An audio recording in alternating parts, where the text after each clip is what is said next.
Welcome to Being Human. This week, my guest is Peter Stevens. He's a Scrum trainer and coach and creator of the personal agility system. Peter, welcome to the show. Thank you. Pleasure to be here.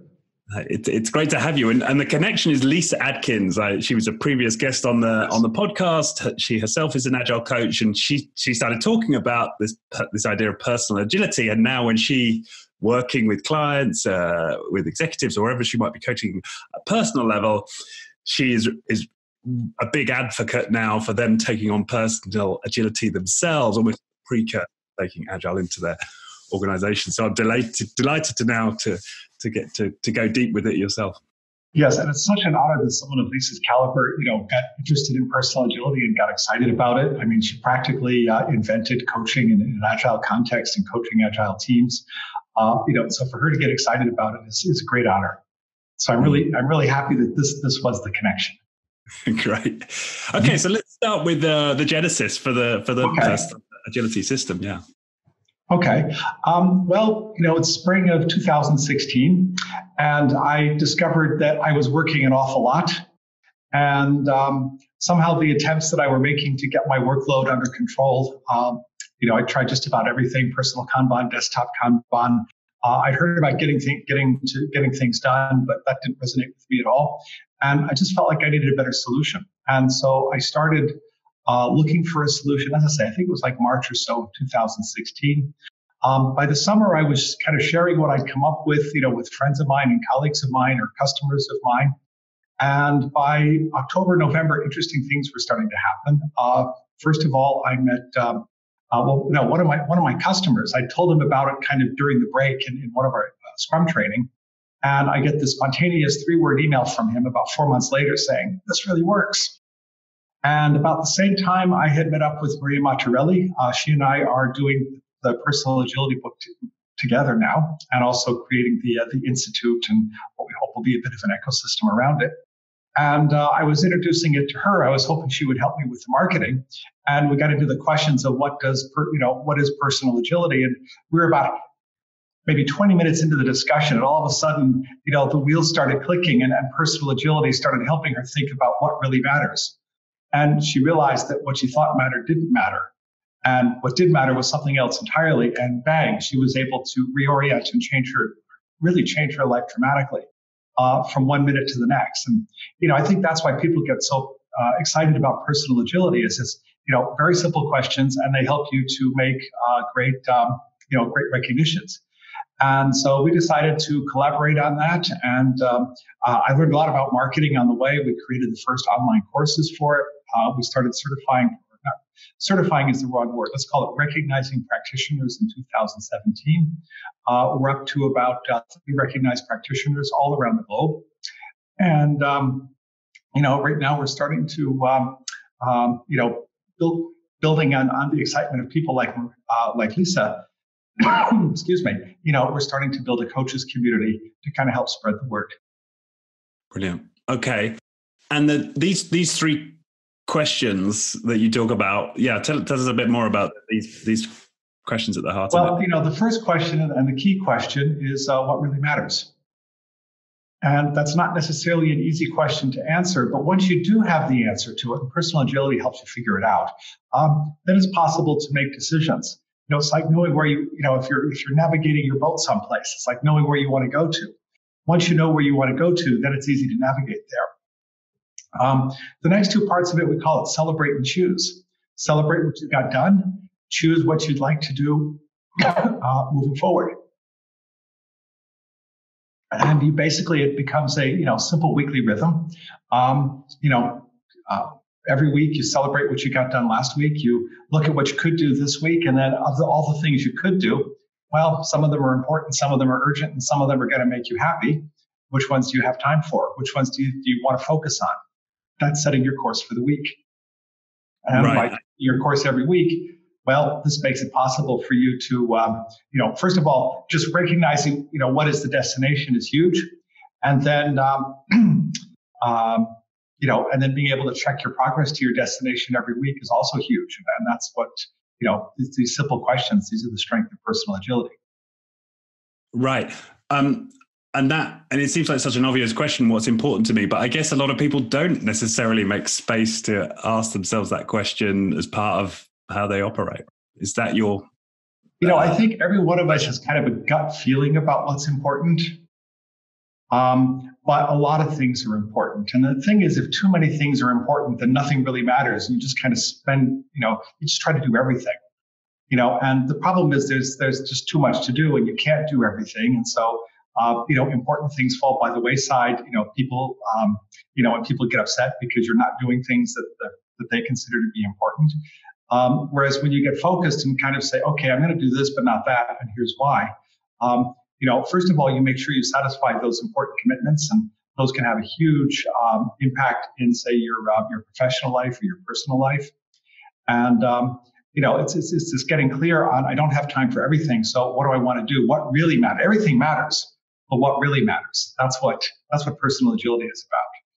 Right, and in my mind, I'm seeing if I can make the link between what we understand in, I suppose, Agile as applied in software teams, and one of the things that and certainly Scrum does very well is to say, well, okay, let's focus on this thing for the next 2 weeks. So it's, I suppose, the team is asking themselves that question: what are we going to make important and focus on for this fortnight, whatever it might be, and we're applying that at a personal level. Yeah, conceptually, you find a lot of similarity to Scrum. Okay, so Scrum has this role called the product owner. What does the product owner care about? Well, the product owner is the source of the vision. The product owner gets to prioritize the backlog and say, what are we going to do this week? And you have this concept of the team who solves the problem. Okay, so the product owner formulates the problem and the team solves it. But then there's this questioning and challenging and kind of, are we doing the right thing? Have we set the right priorities? Is anything getting in the way? This is what the Scrum Master does. And so, I think, if you want to get, and I think this is one of the reasons why Scrum is so successful, and personal agility implements the same patterns. The first skill is doing work. The second, you got to get the stuff done. The second skill is prioritizing, and the third skill is basically challenging yourself. Are you working according to priority? And more importantly, have you set the right priorities? Okay, and that in Scrum, that priority is make your stakeholders happy, or earn money for the company that you're working for, or delight your customers, or it's something, it's kind of focused on something in a business context. And if we look at what really matters, well, that's kind of a more general way of formulating this, and it's more applicable outside of business. What really matters to you? Yeah, and the other thing I'm thinking as I listen to you here is that. Yeah. I suppose that what's true for software teams is that they're swimming in a lot of complexity. There's a lot of demands on their time. Mm-hmm. There's many different ways to solve a particular issue. Yeah. As individuals, we have a similar set of challenges, right? So I guess it's no great surprise that we can find patterns in that world that apply to us at a personal level. Yes. Mm-hmm. Yeah, I totally agree with you that the patterns kind of repeat themselves at all levels. The challenges that you have as a person, the same challenges are present in teams, and those same challenges are present in organizations. And so you see it scaling all the way up, kind of the same problems. What really matters? What are we going to work on? Let's get this done before we go on to the next thing. And then the other big element, and I've been taking your emails, which you offer as part of your platform, is this idea of celebration. Tell us. Okay. Well, the idea is very simple. Every week you got some things done. Every week you set out to do some things. Now, are the things you got done the same things you set out to do? Very often they're not. Okay. Why? Because, life happens faster than you can plan it. And so, basically the attitude is, it's your life. You're the captain of your boat. You get to decide what you want to do. And if in the heat of the moment you got to do something different than what you had planned, well, that's okay. There was a reason for that. And so the idea is look back at what you did and, give yourself a pat on the back because, you got stuff done. Now it's interesting, kind of like a GPS uses your previous positions to kind of guess where you're going. What you spent your time on is also a hint about what you considered important. And maybe your gut is making a different decision than your brain would make. So you did this stuff and it was great and it was important. And now we say, okay, is this taking me where I want to go? Is this helping me become the person I want to be? So that celebrate is on the one hand affirming yourself, but it's also looking at, well, what's your course? Where am I going? And then as you choose, you can say, well, am I going where I want to be going? And if the answer to that question is no, well, you say, okay, where I really want to be is 20 degrees to the left. And how am I going to spend my time differently to get there? And so, a very classic thing, every book author, especially their first book, they say, well, do I do something which pays the bills or do I write my book? Now, obviously, the bills have to get paid. But on the other hand, if you don't take any time to write your book, that book is never going to get written. Okay. And so this is this concept of urgent and important. And personal agility gives you a very simple tool for balancing those two demands on your life. Right. And you said in the guide that I read that your wife was your celebration coach. Is that right? She was my celebration coach for I guess the first 3 years that we did it. I'm actually now trying to focus more on my business side, and so my wife and I, we still synchronize up probably once a month, not as much as we used to, because I don't know. I'm more focused on trying to reduce my work in progress. I got too much stuff going on at work, and that what really matters question, I have to answer them myself, and I decided to focus on business for the next couple months. So I see. I'm still we still do it with her, but or together, but not quite with the same frequency and intensity that we used to do it because the planning has moved to business. Right, but how does that work? I'm sort of imagining you with a list and high fiving you on each item. I mean, how does that go? Well, so basically, I mean, the way we do it is, so I've got my kind of list of things to do on my Trello board, and you've got, if you've done personal Kanban, you see the waiting, working, and done, which is very, very similar. And so basically, the first thing we do is we look at what happened last week. Okay, and that's this. So there's things that are in the done column. We talk about what happened, and then after we've talked about all the things that got done, and sometimes we recognize the need to do other things. Oh, now we finished this, and now we have to do that. And then we have this kind of ceremony where we move it from the done column, what we got done this week, to what do we get done in October. Okay, or I guess we're in September now. So what do we get done in September? Okay, so we've got a column for June, July, August, September. We can actually look back and see what happened in each of these months. Okay, and we call this the breadcrumb trail. And the breadcrumb trail, this is kind of helping you understand where you go. So anyway, that's the high five movement. When we move all the stuff that was done, bang, yes, done. Okay, what's going to happen this week? Okay, and then we got the kind of the list of possibilities, and then we have the what is it? The other thing we do is we look at our calendars, okay? Because in a family, it's very important to sync up on what kind of what's happening in the family, who needs the car on Thursday, kind of stuff. And what we discovered is that if we get synced up on how we can support each other, what's happening in our lives, that actually prevents a lot of conflict. Because consider that I need the car on Thursday. If that problem appears Wednesday night or Thursday morning, it might be very difficult to come up with a plan B. Whereas, if you think of it, if you notice it at the beginning of the week, and we actually look at the calendar 1 to 2 weeks in advance, so that gives us some chance to resolve issues before they become a real source of tension. Anyway, so then we look at our calendar, and then we go back and say, okay, what do we want to get done this week? And this is where, this is mostly about me organizing my business life.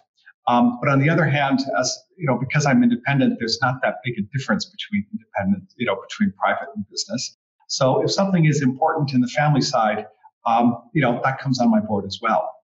And so like this week, concrete example, I discovered that I was told that my son's bicycle appears to be too small, and my daughter's bicycle has kind of gotten under the weather, and we need to look at both of them to do repairs on my daughter's bicycle and consider whether my son needs a new one. So what happened is this came up as a card, so I didn't forget it. Okay, and that's really the important thing about getting things done is write things down someplace where you won't forget them. And then Saturday morning, okay, kids, we're going to look at the bicycles. And I fixed Julia's bicycle, and I looked at my son, and the bicycle's definitely too small for him, and we need to find a new solution. I see. And they've all gone as tickets on your sort of family. Yeah, and these are tickets. Yeah, and it's tickets. So basically, our we call this the priorities map. And the difference between a priorities map and a Kanban board is the first column in the priorities map is what really matters.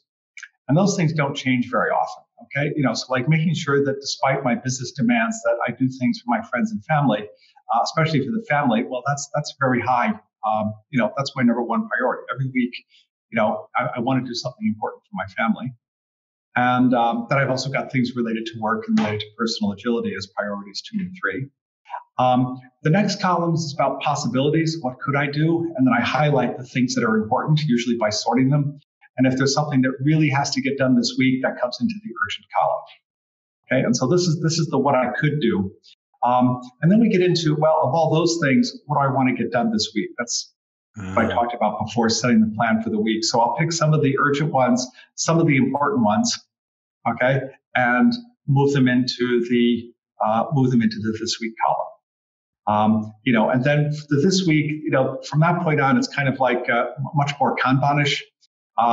That is, we take the most important card, move it into the today column, and say, okay, if I only get one thing done today, that's what I want to get done. And if I get distracted, that's what I want to come back to. Okay, and so this is how I kind of stay focused on getting things done through the day.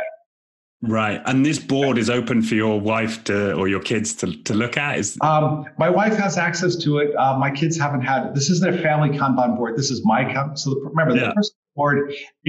I guess we could do a family board. Although having too many boards and too many columns is kind of a risk and side effect. So keep the number of boards small. My wife and I share the board, although the board is mostly about my work, and the things that I do. And but yeah, she has access to it. We did have some conversations at the beginning. I talked to her about the coaching stance, and so the idea is that she's the scrum master in this, not the product owner in this particular case. That is, her job is to help me figure out what I want to do with my time. So it's really my board, and I get to decide who gets to look at it. And, it's very helpful to share it with her. And every once in a while, she puts something on the board. But this asking each other coaching questions, that also turns out to be a very good way to work with each other, or not to work with each other, but to live with each other, to deal with the challenges and conflicts of daily life. Is by asking each other questions rather than stating positions. It's a much more collaborative way of going through life. That's interesting. And what are some of the questions that you tend to use a lot with your wife? Because I think this is fascinating to hear people really taking this into their families. One of the questions I use with my wife. Okay, well, what's important? Okay, what do you think that we need to get done this week? Okay, why is it important? What's getting on your nerves is always a good question. This is kind of the impediments question. And okay, where do we start?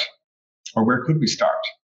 Okay. And, at the beginning, in what is it? In design thinking, they talk about divergence. What could you do? What are the possibilities?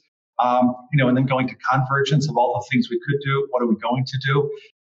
This divergence and convergence, that works in so many different contexts, and especially in the family where, it's so easy to kind of get focused on, what you want to do yourself. And, that's a development process that the kids go through to learn to see other people's perspectives. And so, learning to diverge is, I think, really useful. Right. And do you find that your wife asks you certain questions that help you as? It's interesting. One of the things that she's taken to doing is we go on vacation and she'll ask a retrospective question, at the end of the vacation. Okay, let's look back on this time. What were the high points? What were the low points? What would you like to do differently next time? And so that kind of stimulates some discussion in the family. Right. Okay. So it sounds like she's taken this on. And does she have a background in agility or coaching, or is she entirely new to this? Not at all. Now, what she is doing is she's doing a training as kind of physical therapist. It's called craniosacral therapy. And to me, it sounds like coaching at the cellular level of the body. You kind of it's somehow you have this conversation with the body at a nonverbal level and kind of remind the body that it like to be healthy, and then the body kicks off its internal healing plan. And so, she's been going through the training for 3 years now, 3.5 years now. She's got, I think, one more quarter to go, and then she's done. And it's interesting that the things that we talk about in coaching, like creating safety, are just as relevant in a therapeutic context as they are in a work context. And it sounds to me, I don't claim to understand. I'm not the I'm not the doctor in the family, but it sounds to me that at a very physical level, a lot of the same patterns are still happening. This creating safety, having a conversation, letting the body figure out for itself what it needs to do. There's a lot of healing power in that. And it's just like coaching, letting the person you work with find the solution to the problem. Yeah. I mean, that resonates massively. I mean, I've done a lot of rolfing. In fact, my rolfer was one of the guests on the show. And rolfing is a way to work with the fascia, the connective tissue in the body. Ah, okay. Yes. Yeah. And so it sounds very similar to craniosacral therapy in some of the ways that the body is manipulated. But you're right to say that there are similar patterns in terms of where am I blocked? How sort of asking the body, how do we negotiate this block? How do we move through this block? Asking the body what it needs, right? Yeah. And it's weird to say this, but you're right. It's done at some non-verbal level, right, through sort of manual exploration. Well, there's this thing, a lot of like complexity theory and emergence is the idea that new entities exist through interactions between simpler entities. Okay, so like atoms interact to form molecules, molecules interact to form proteins, proteins interact to form cells. I'm oversimplifying a bit. Cells interact to form bodies. Bodies become people, which interact to form, families, which interact to form societies. And so this whole concept of emergence. And the interesting thing is the patterns kind of repeat, kind of all the way up and down the emergence pyramid. And so I don't know that there's this would be a whole talk. You got to have a conversation. I was going to say you got to have a talk with Tim Urban about his wait but why thing on emergence and how it reacts to how people interact with each other. It's really powerful stuff. But the stuff the thing is, it doesn't just start at the level of an animal. It goes all the way into the cells in the body and components of the cell. These same patterns, it's all fractal. It's going all the way down and all the way back up. So there's cool stuff going on here. That totally resonates with me. And so one of the questions I was going to have was, so you've obviously come some way now in terms of implementing this in your life and into family. What have been the number 1, 2 challenges that you personally had in adopting this way of working? In adopting it. What I find the hardest thing to do, remember we said there are 3 things to get things done: doing, prioritizing, and questioning. Okay. And questioning is really this, stop, take a step back, look at the big picture, what's happening. And, then asking yourself these questions. Well, am I working according to priority, and have I set the right priority? Am I acting according to what really matters? And, we come back to emergence. And this is where I really come to believe in the power of collaboration, that is working with, getting other people involved, even if they're just asking you the question. I find this, yes, you can do it by yourself, but I find it much more powerful if you do it with someone else. And so I think that the biggest challenge is kind of breaking that hurdle, saying, who can I do this with? Who can help? Because collaboration is tremendously powerful. Yeah. And for you, is that approaching your wife and saying, "Hey, I'd like you to help me with this system"? Is that where the fear kicked in, or? Well, I mean, it's interesting. When I was sharing personal agility with my colleagues, and they said, "What? You're asking your product owner to be your scrum master? You got to be crazy." And there's a lot of dynamic in a couple, and there's a lot of energy there. It's a very, very strong relationship, and a lot of energy gets set in motion. And I don't know. I guess some people have respect for the amount of energy there. For us, it worked very well. I know some other examples. I know of one couple. He's her celebration coach on Mondays, and she's his celebration coach on Tuesdays. And they really spend a lot of time being very both supportive of each other and intentional about what they do. And I've seen them both in action over the course of 2 years. I bump into them, I'd say, once every 6 months or so. And it's interesting to see how they've progressed, because of the energy that they're bringing into this. Right. Because once you start get moving, once you start building on something, all of a sudden, I don't know, it's these exponential progressions. You see them everywhere. And I've definitely seen this, especially in him, who's really, made huge changes in his life by starting with small steps. And, the steps get bigger, the directions get clearer. And, in his case, I don't know, he stopped smoking. He's lost 20 pounds. He's, much more, you can see he's much more fit than he was a year ago. Who would have thought? But you kind of get things going, and then all of a sudden these things build on themselves. So it's really wonderful to see. Wow. Yeah, that is powerful. And all based off this personal inquiry, asking these powerful questions. Yeah, it's a starting point. This is what gets you going. One of the things I like to say is change is easy if you want to do it. And by asking yourself, where do you want to be? Oh, I want to be there. Okay, well, let's go there. There's nothing stopping. Yeah. And in terms of your clients, then, what do you often find are the biggest hurdles for them in the early days of getting going with this? Biggest hurdles. It's funny. I don't really feel, when I work with the client, they're kind of, I guess there's a certain willingness to work with me. And so I haven't felt, every once in a while I run into someone who kind of doesn't resonate with, and I guess, nothing is for everybody. But most of them, they find, they kind of get into it very easily, and they discover that, thinking about what matters is a powerful concept, and visualizing it is a powerful concept. And, I've seen everybody from students to CEOs, basically been able to profit from that and say, oh yeah, helping me get focused on what really matters to me. And, by doing this, and I've seen it also from students to CEOs, I've seen it helping them, they start doing it in life, and then all of a sudden it makes things at work a lot easier. So I think, I think the, one of the big hindrances to doing something new is just to do it. And having, this is why a celebration partner can be so helpful, is you start doing, you have that, because you have a date to do it, that kind of gives you a certain incentive to do it, because, oh yeah, the other guy is going to look at what I'm doing. Oh yeah, I got to be ready for him. And so when I do my celebrate and choose, what I actually do the night before is I kind of update my board, and, I actually think pretty deeply about what I want to be doing the next week. So I'm prepared for it. And then all of a sudden it's a very easy thing to do. So I think, with any system, there's always a certain, oh God, I've got to do it.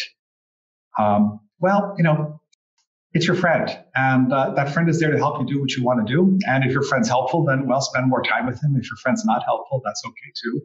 And if you can engage a third friend, that is your celebration partner, to or a third friend to be your celebration partner, then I think it's pretty easy to do. Yeah. And this feels like one of the major distinctions of it as a system is this idea of having a partner.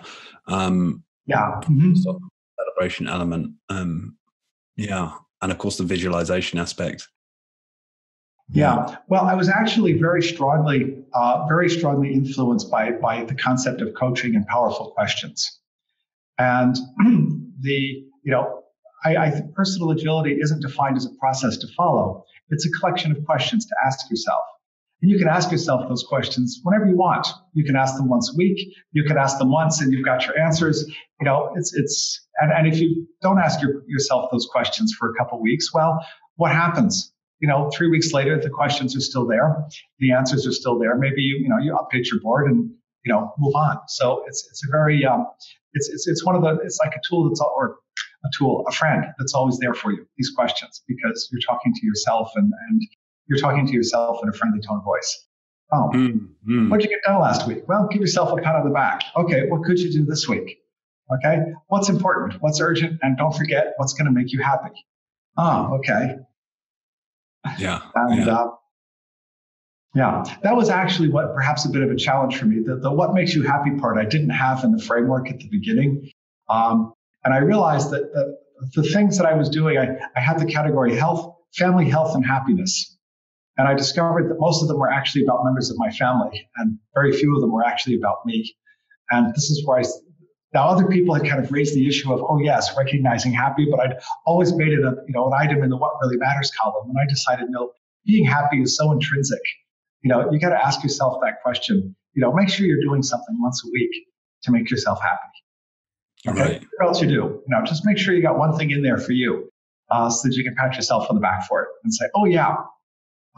If that's, climbing a rock or playing a piano, or in my case, I went to test drive a fancy electric car when I realized it had been a while since I hadn't done anything for me. Just doing something where you say, yeah, I'm in control of my life.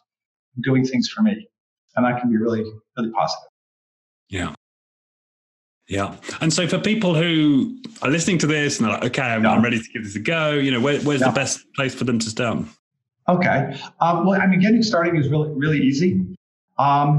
Because it's fundamentally a collection of questions and some tools to visualize it. So you can go to my website, and we have a quick starter kit that you can download, which has kind of, there's a quick starter kit, a guide for getting started. It'll walk you through your first Celebrate and Choose. There's the priorities map and the Post-its and the colored sticky dots to help you, make sense of all the things that are happening. And so, if you're looking for an easy way to get started, you can start with that. Of course, there's our book, which you can download also from my website, satnetwork.ch, and the electronic version is available for free. Or you can pre-order a printed copy. By the way, we have a discount code for your readership, for your audience. And then we have our community site, personalagilityinstitute.org. This is where you can join the community. We've got a number of free tools down there to help you get started. You could also sign up for the daily reminder to celebrate and choose. Right. And I can certainly recommend that. Okay. So here's a question for you. What did you celebrate yesterday, and what did you choose to do today? So I celebrated having a major retrospective meeting with the client. Yeah. Recent client. That was important, and we'd been trying to get it in for a while.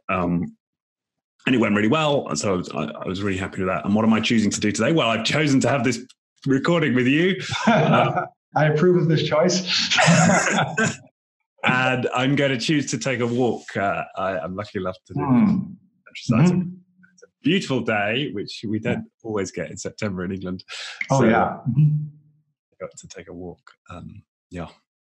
Awesome. No, but I've really found that powerful, actually, because it's not a question you're not going to bump into somebody in the supermarket and they're going to ask you what you're celebrating today. And I need to my partner into becoming my celebration coach. So actually having it on an email there is, it's cool to have that. Yeah, and that's actually what we created the email for. It was just kind of a friendly reminder every day. Oh yeah, what do you have to celebrate? And I get it too, and I go through phases where I kind of say, oh yes, this is, I know about this. And I say, oh yeah, wait a minute. Okay. Kind of wakes me up, and, it's just kind of a reminder to think about and focus, what I want to do today.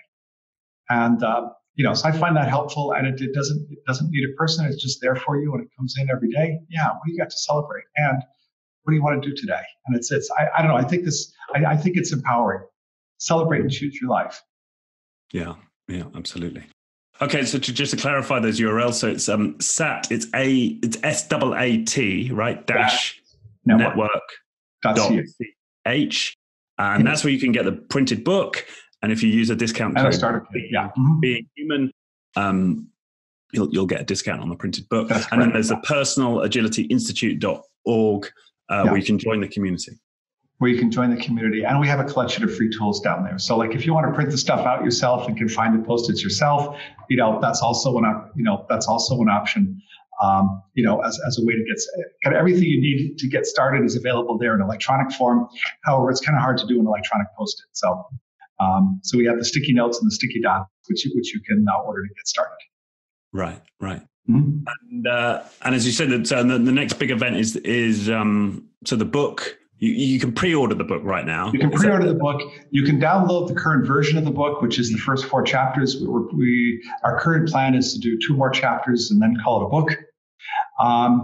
And the other thing you find out about on the Personal Agility Institute site are our upcoming events. And so like we have a monthly roundtable, which is organized by various practitioners, where they share stories and connect with each other.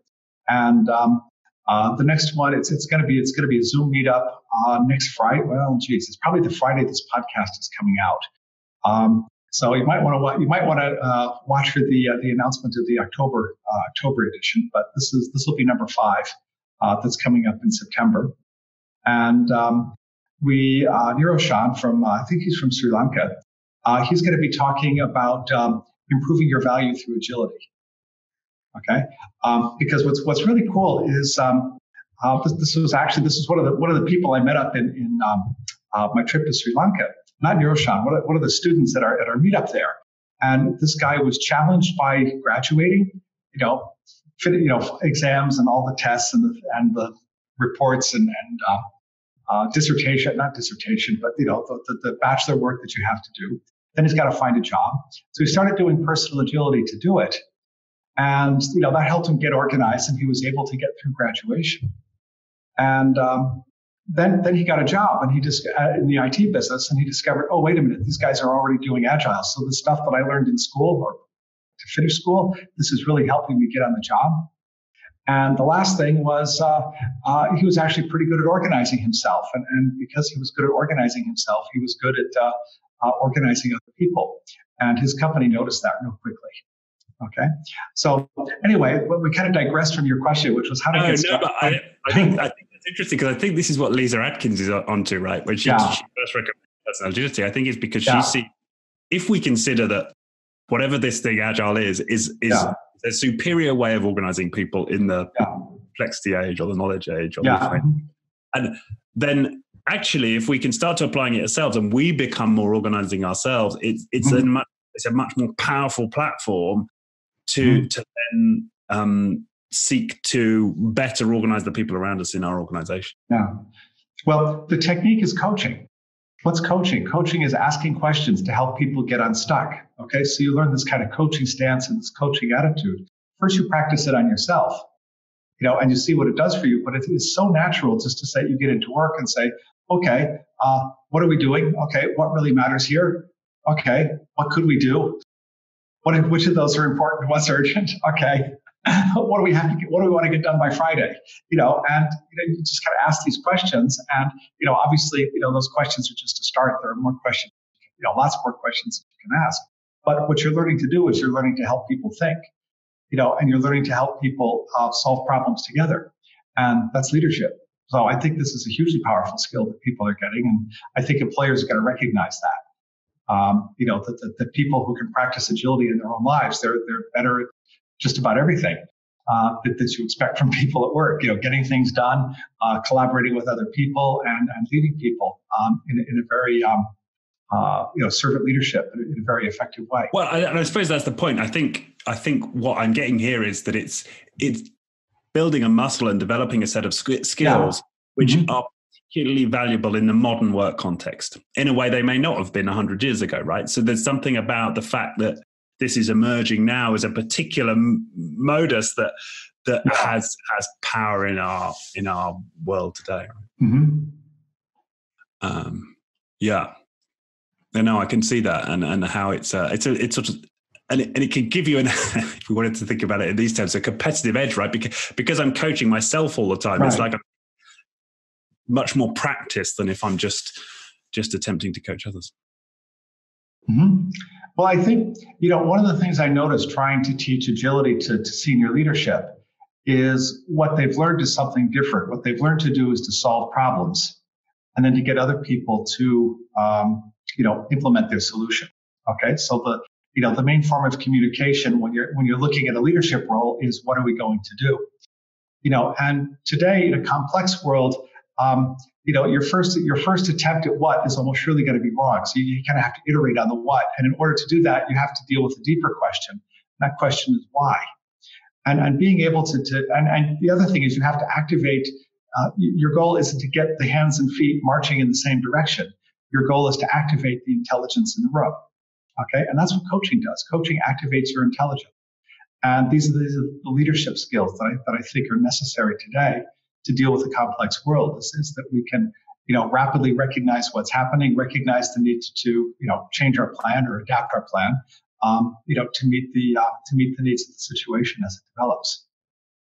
So as I say, I think coaching is going to be a basic skill, and I think this is why agility is difficult to bring into especially large organizations, because coaching hasn't, it's not been about getting other people to solve the problem. It's not been about activating the intelligence. It's been about the leader solves the problem. And so this is the paradigm shift, or one of the paradigm shifts that we're seeing, is that we're becoming problem solvers, collaborative problem solvers, rather than being, the guy or the gal with the solution. We activate the intelligence in the room. And I think personal agility is kind of the foundation for that. And I think we're going to see personal agility showing up as kind of the basis of a lot of different approaches, how you get people to collaborate together effectively. Yeah, and that is a paradigm shift. It's a shift from, because I suppose, when I think about the sort of self-development and personal development industry, a lot of it is about, how can I be the best version of myself? And of course that's still important, but there's something here about how can I, as you say, activate the collective intelligence of those around me in a powerful way, which is slightly different focus. Oh, it's a completely different focus. I bring the solution, or this group of people around me create the solution. In the first case, I'm taking the problem, thinking it through and saying, okay, let's do this. And in the second case, I'm saying, okay, here's the problem, guys. Do we understand the problem? What would be a good solution? And we kind of go through this exploratory process. This is what design thinking is about. Okay. What's the problem? Okay. This is the problem. Okay. Now, how could we solve it? These are ways we could solve it. Which one? Well, let's try this one. Oh, that doesn't resonate with the customer. Well, let's try again. So, this all requires a lot of problem solving skills and collaboration skills. And as I say, I think this is what dealing with a complex world is all about. Which is why, as I say, to come back to my original point, this is the new skill that leadership has to learn. How do we activate the intelligence in the room? Because that's where the power is, the power of the people in our organizations. Right. Yeah, I can really see that.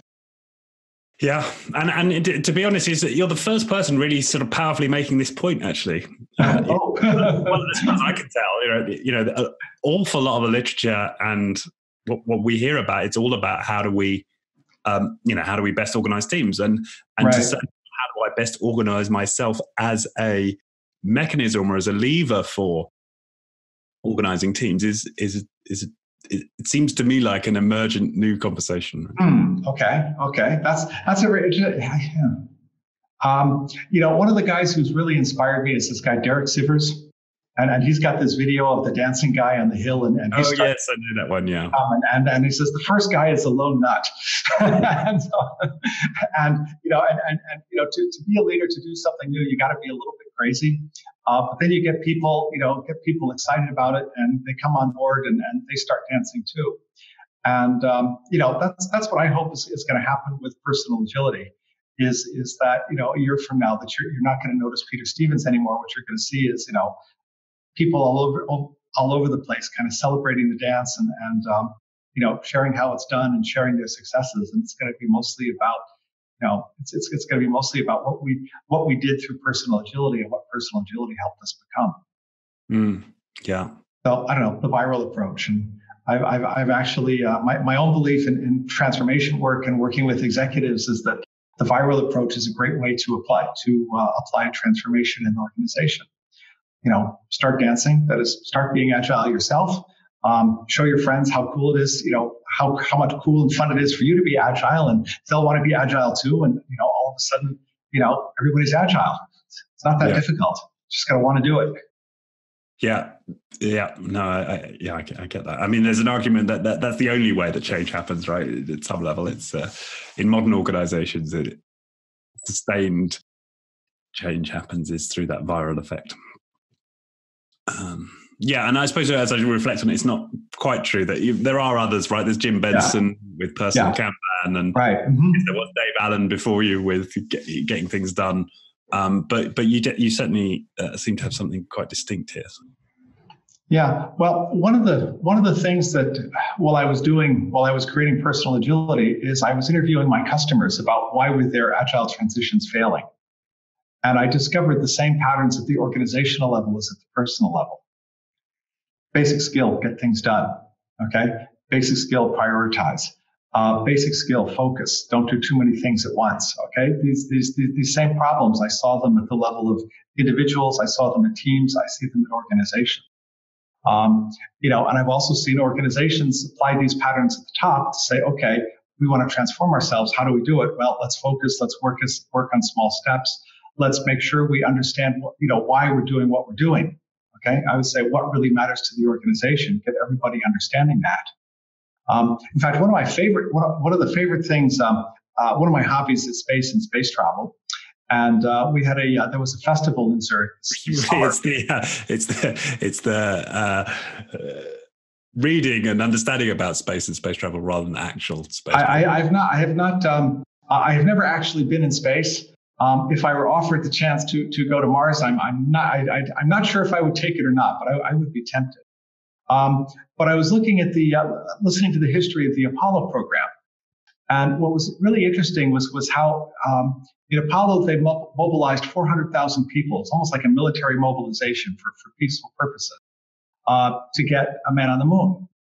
And one of the interesting things that I kind of heard over and over, everybody basically knew 2, maybe 3 things about the Apollo program.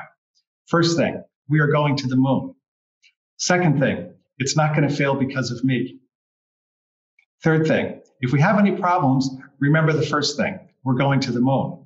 Okay? And so these very, very simple rules, this very clear statement of what really matters, that gave everybody what they needed to know to do their part to, build spacecraft and build spacesuits and, do everything else that they had to do to get an astronaut to the moon and back. And so I think that this, listening to these stories kind of confirmed to me, if people understand and agree on what really matters, alignment is possible over very large scales. And you get that alignment, and then amazing things can happen. Right.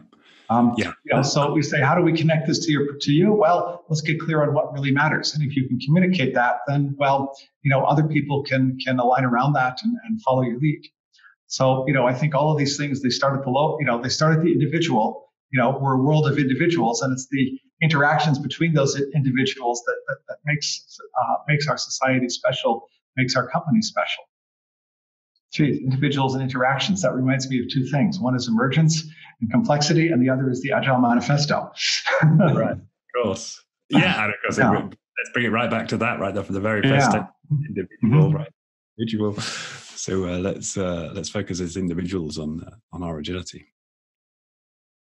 Awesome. Okay. Well, Peter, thank you so much for your time. Thank you, Richard. Yes. I hope I can play some part in getting this movement out there.